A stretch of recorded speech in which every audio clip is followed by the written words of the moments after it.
Assalamu alaikum. Dear students, this is your class for instrumentation and measurement. और देखें, this is 3rd of the Feb and we have the last class tomorrow, that is 4th Feb. So please allow me to take this class in the next week, the last class. Tomorrow's class will be, there will be no tomorrow's class. हमें एक topic discuss करना है जो कि इस topic के बाद होगा, और for that I need one class. So वो मैं आपकी मंडे की class, although you will be having the exams, लेकिन क्योंकि हमारे जो पेपर है वो 15th को है, and I will just be इंशाल्लाह providing you that class on 8th. तो you will still have one complete week and then a weekend, और फिर आपका 15 को पेपर हो जाएगा. So the paper is going to be online and that will be from the syllabus. तो आज मैं आपको एक क्लास में एक कॉन्सेप्ट दे दूंगा एक चीज़ का, और कल अगले वीक की मंडे को मैं एक और आपको एक क्लास कंडक्ट कर दूंगा. So that will just complete the course. अच्छा, सो देखिए, किसी भी कोर्स को अगर आप करना चाहें ना, तो इसमें तो इतने कंटेंट्स होते हैं कि वो कभी भी आप जितनी भी क्लासेस लेंगे वो हमेशा कुछ ना कुछ बाकी रह जाता है. So that is true even for this course. I have so many things that I can just discuss the topics, but we have to just end somewhere. We have to finish this course. So power and energy measurement का आज topic है. These are the few points that are the course objective. You just have a look on it from the PDF which I have just already provided you, and will also provide the link on the LMS. Okay, तो ये आप देख लीजिएगा. अब मैं आपको बता दूं कि power measurement is like the instantaneous power और द एवरेज पावर, जो कि आपकी करंट पावर चल रही है. And energy is the unit of the power you have utilised for some duration. तो जो आपने पावर इस्तेमाल की होती है पूरे महीने में, तो that is the bill for your energy, the energy consumption. And for electrical power, the energy is measured in kilowatt hours. So the high power you have used for a longer period of time definitely will make more bill for you, more energy. And the unit for energy for electrical quantity, the way you are just billed monthly bill, वो आता है आपका kilowatt hours में, कि आपने कितनी energy इस्तेमाल की और कितनी देर के लिए इस्तेमाल की. तो 1 kilowatt hour is 1 kilowatt of load used for 1 hour. तो अगर आपने 100 वाट का लोड 10 घंटे इस्तेमाल किया है, तो that will make up 1 unit of the electricity, और यूनिट जो होता है किलोवाट आवर होता है. अच्छा, ये वाट मीटर है, और इलेक्ट्रोडायनामिक मीटर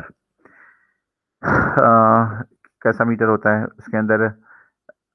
इसके अंदर क्या होता है, एक मूविंग कॉइल होती है और फील्ड होती है. परमानेंट मैग्नेट से डिफरेंट किस तरीके से होता है. The field is provides you, the electromagnets provide you the field. अच्छा, अब क्योंकि इसके अंदर 2 कॉइल्स है ना, तो this is very ideal and very very appropriate और very easy to use for being used as a power meter. अब power is always P is equal to VI, right? So you need to measure 2 things for showing the power, or for measuring the power.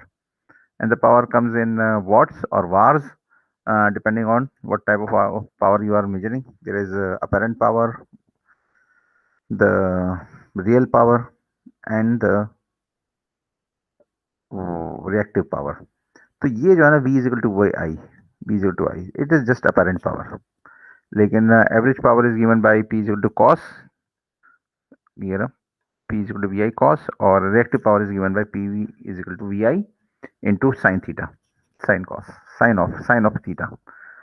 So अब हमें जो मैं बता रहा था आपको, वो ये था कि 2 कॉइल्स हैं, तो एक वोल्ट पे लगा देंगे, एक फील्ड पे लगा देंगे. तो ये 2 कॉइल्स अलग से इस तरीके से शो की हुई हैं, लेकिन वाट मीटर आम तौर पे इस तरीके से शो किया जाता है. It has a series coil जो कि फील्ड कॉइल होती है, और एक पैरेलल कॉइल है जो कि वोल्ट कॉइल होती है. So this is giving you the voltages, the moving coil is giving you the voltages, और field coil is giving you the current. लेकिन ये अलग अलग कोई चीज़ नहीं दे रहे. आपकी जो डिफ्लेक्शन है, it is proportional to this voltage and the current. The more current and the more current, but your deflection of the wattmeter is basically due to the proportional to the in phase components of these two voltages and the currents. So that's why your deflection is proportional to this. The in phase का मतलब है कि cos theta, ये वाले I का component इस V की direction में, तो that is the measurement of your power. अच्छा, अब मैं आगे चलता हूँ. These are the concepts which may become very useful for you in future, लेकिन मालूम होने ज़रूरी है. और इसके अंदर हम जो मेजर पार्ट हम करेंगे ना इसके अंदर, वो ये है कि power in three phase system कैसे मेजर करते हैं. और पावर थ्री फेज मीटर भी हम डिस्कस करेंगे अंदर से, कि अंदर में क्या होता है. तो एक अगर फेज हो तो आप आराम से इसको इस तरीके से मेजर कर सकते हैं. एक वाट मीटर लगाएं और वो सिंगल फेज का वाट मीटर होगा. लेकिन अब थ्री फेज का मीटर हमने डिस्कस करना है. तो थ्री फेज की जो पावर होती है एक फेज के अंदर, वो होती है एक फेज का वोल्टेज, दूसरे फेज का वोल्टेज, और multiply by the angle between the voltage, the phase voltage and the current, phase current. या फिर अगर आपने जो है complete power of the three phase मालूम करनी है तो that is given by √3 the line voltages and the line current. और बैलेंस लोड की बात हो रही है ये. अच्छा, लोड बैलेंस और अनबैलेंस लोड क्या होता है. देखिए, अगर आपके पास कोई मोटर है तो उसका न्यूट्रल वायर नहीं होता, that is called balance load.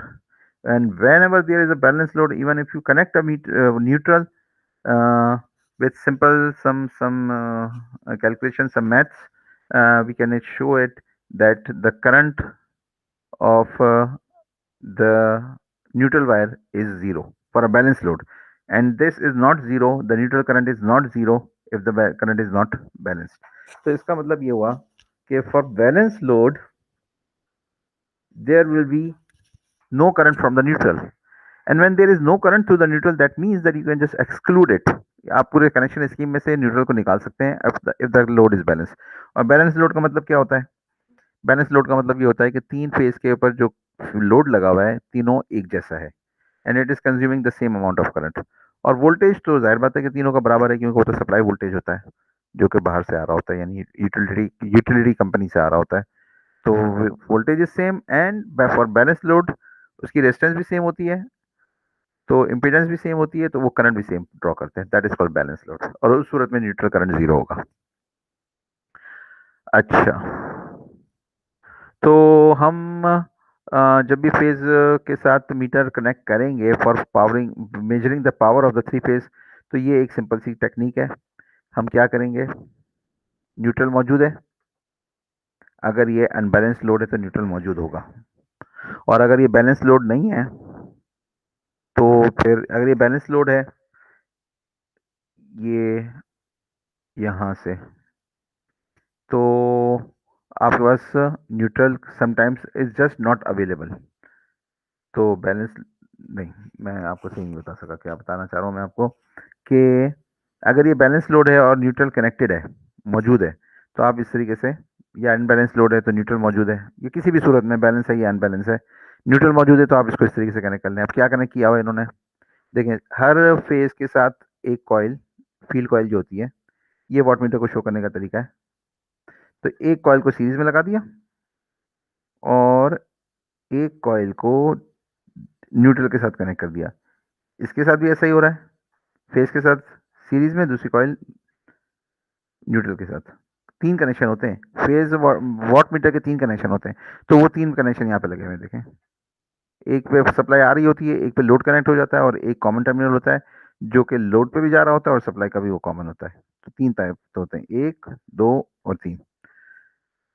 ठीक है, तो ये हो गया. लेकिन अच्छा, यही तरीका डेल्टा में भी हो सकता है कि तीनों फेज के ऊपर 3 मीटर लगा दिए, लेकिन आमतौर पर इसकी जरूरत नहीं होती. हम आगे चल के देखेंगे, इसके 3 मीटर की जरूरत नहीं होती, 2 मीटर की जरूरत होती है. अच्छा, अगर हमारे पास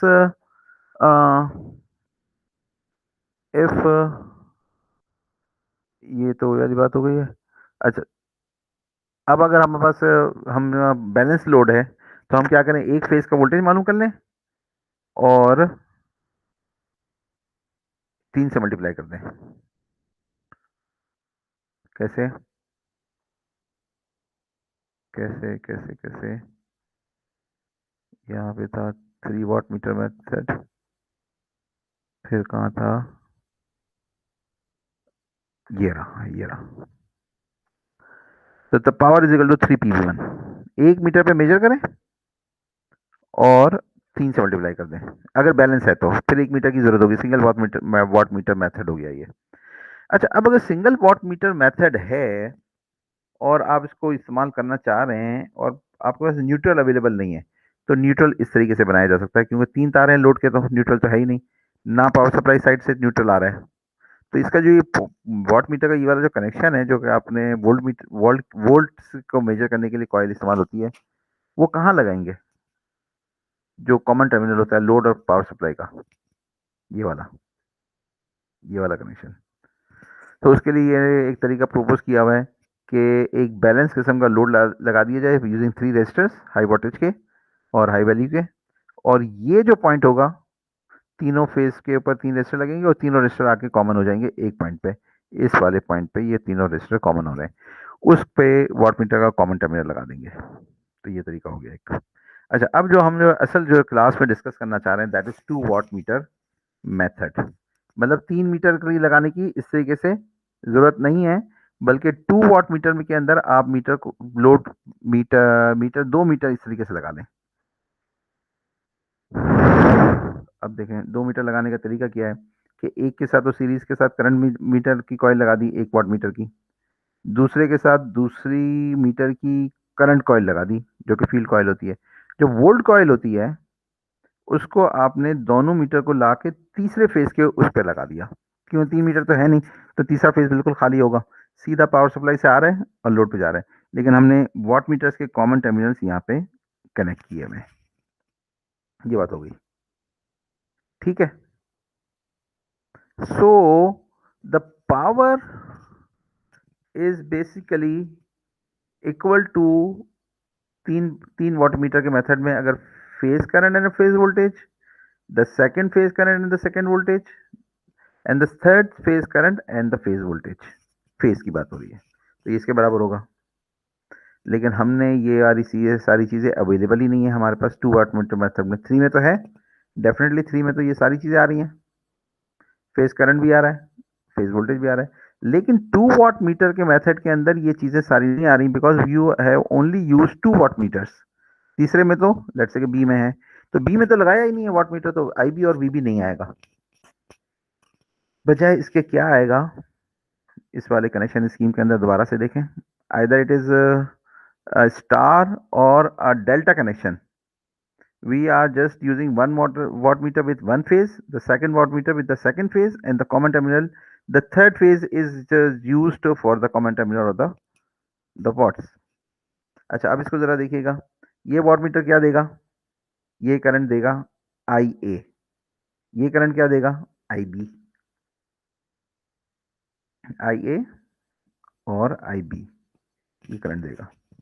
ये वाली जो जो वोल्टेज होगा ये क्या देगा, ये देगा, इधर से देखें, VA माइनस VC, ये VC का वोल्टेज है, the third VC is what, the third phase voltage, और VA is what, the phase A voltage, but because this wattmeter is connected in a way from phase to phase, so it will be giving you a phase aligned voltage, that is VA minus VC, और delta में भी ये वाली चीज़ है VAC means VA minus VC, और ये VB minus VC या VBC, it is same. तो these meters will be actually measuring this thing, ये तो वही वाली इक्वेशन है 3 वाट मीटर वाली मेथड, लेकिन जो 2 मीटर्स मेजर कर रहे होंगे वो एक P1 मेजर कर रहा होगा, दूसरा P2 मेजर कर रहा होगा, और P1 क्या मेजर कर रहा होगा, the phase current multiply by the phase two phase voltage, that is VA minus VC, यहाँ पे भी कॉमन VC है, और ये IB मेजर कर रहा होगा VB माइनस VC, ये यहाँ पर भी ये वाला दूसरा मीटर भी VC पे लगा हुआ है, तो VBC मालूम कर रहा होगा, ये सही है। तो टोटल पावर जो आएगी 2 मीटर से वो P1 प्लस P2 आ जाएगी। अब हमारा काम, इसको हमने 1 दे दिया नाम, इसका हमने नाम 2 दे दिया, equation number 1 and equation number 2। अब हमारा काम क्या है, what we want to prove, we want to prove that equation 1, that is the actual power of the three phase, and equation 2, which is just the addition of the 2 watts meters we have connected, P1 and P2. P1 will be showing the power of the one power on the shown on the 1 meter, first meter, and the P2 will be showing the power on the second meter. We just want to show that 1 and 2 are equal. Equation 1 and 2 are give the same result. अब ये तो actual three phase power है, लेकिन अगर ये भी three phase power आ गई है इसके बराबर 1 के, तो इसका मतलब है 2 वाट मीटर से 3 मीटर का काम लिया जा सकता है। तो ऐसा ही है। तो just let's proceed. P1 plus P2, this is P1 plus P2, IA VA minus VC, ये ऊपर से रख दिया P1 की वैल्यू, ये रख दी वैल्यू P2 की वैल्यू VB माइनस VC। अब हमने इसको एक्सपेंड कर लिया, IA into VA, IA into VC plus IB into VB plus नहीं माइनस, यहाँ पर भी माइनस था, minus IB into VC, IB multiply by VC, IB into VC। अच्छा अब ये क्या बराबर हो गया, this is equal to IA VA, ये रहा, plus IB VA, IB VB, ये रहा, इसको प्लस में लिख दिया, ये भी माइनस में है और ये भी माइनस में है, और इनके अंदर कॉमन क्या है, इनके अंदर कॉमन VC है, तो VC बाहर निकाल लिया, और इसके साथ क्या है IA माइनस VC बाहर कॉमन निकाली, तो यहां से बचा IA और यहां से बचा IB, IA प्लस IB, और माइनस कॉमन हो चुका है। लेकिन इन अ बैलेंस और unbalance load, in a balance और अनबैलेंस लोड,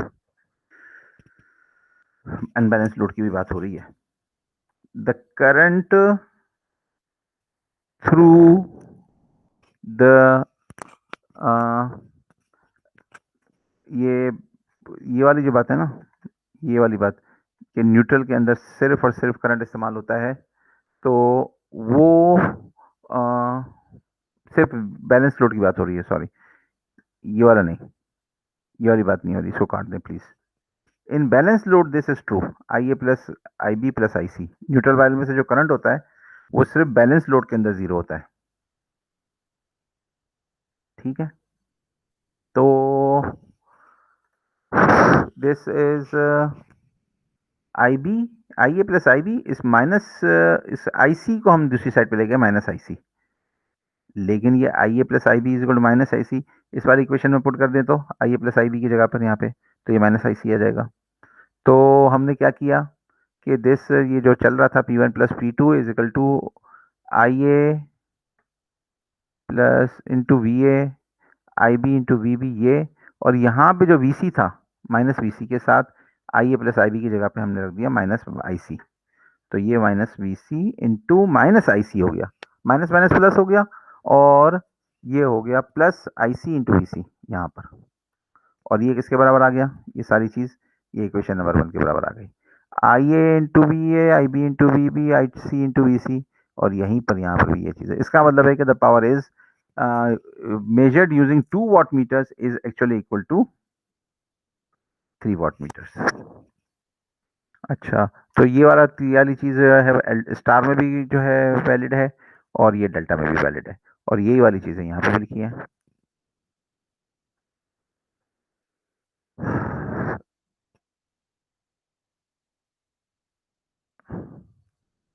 अच्छा, अब जो ये वाला जो पॉइंट था ना, जो मैं बैलेंस और अनबैलेंस के लिए जो मैं आपके साथ थोड़ा सा बीच में आपको मैंने एक बात कही कि ये सिर्फ बैलेंस के लिए सही है, तो विद बैलेंस्ड और unbalanced loads the algebraic sum of the currents at the neutral point of y connected load must be 0। तो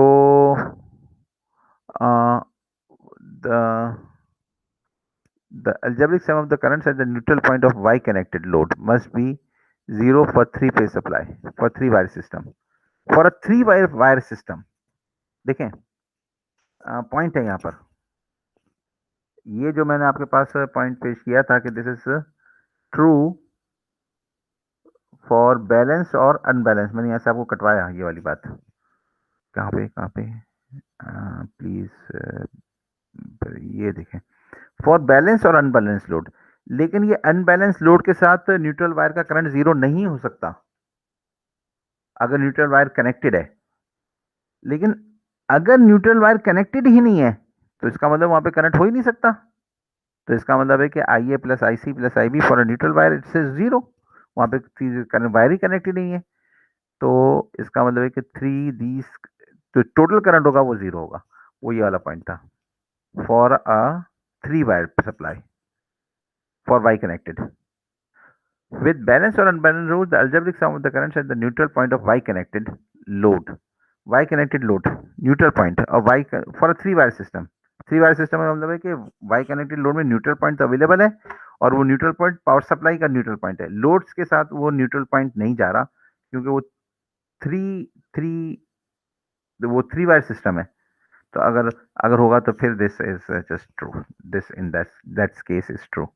अच्छा, तो ये एक जनरल पॉइंट मैं आपको बता दूं जो आगे ऊपर डिस्कस किया हुआ था कि अगर आपके पास जितने भी फेजेस होंगे, तीन फेज ही होते हैं, लेकिन अगर जितने भी फेजेस होंगे तो अगर फोर वे फेज का सिस्टम भी है तो 3 वाट मीटर से इसका गुजारा हो जाएगा। वाट मीटर पूरी रीडिंग दे देगा, वो ये लिखा हुआ है, one less than the actual number of phases. अब तीन तीन फेज की हम बात करते हैं तो 2 मीटर से काम चल जाएगा। So this was a class for you for measuring power using just three-phase power using just 2 watt meters. So we will also have a class on Monday, inshallah, because I am just not available tomorrow. So and the time is also running out, so that I just cannot record the next class for tomorrow. तो मैं Monday को class record करूँगा। So इंशाल्लाह आप ये मुझे इजाज़त दे देंगे कि मंडे को भी मैं क्लास आपको रिकॉर्डेड अवेलेबल कर दूँ। जज़ाकल्लाह, अस्सलाम वालेकुम।